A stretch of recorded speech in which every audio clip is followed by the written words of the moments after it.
loves! Welcome back to my channel!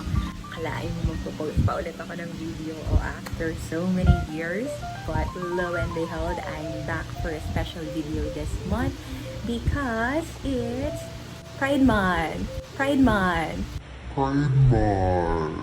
Lahat ng members ng LGBTQ+ community, as much as the person next to you, everyone deserves to be celebrated every day, but all the more for you guys this month. Thank you so much for touching the lives of those around you, for all the laughter, the friendship, the love na binibigay nyo sa mga taong nasa paligid nyo. I know over the past years, we have come a long way in terms of acceptance, understanding sa LGBTQ+ community. But I know for a fact as well that we still have a long way to go.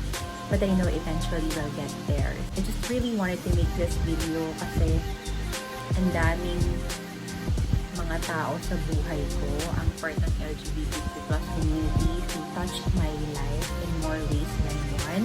So thank you so much again, guys, for letting me in your lives. And apart from that, inspired din kasi talaga ako ng isang member din ng LGBTQ+ community. Not just that, also a loud and proud Filipino. This look is inspired by Starr. Diba?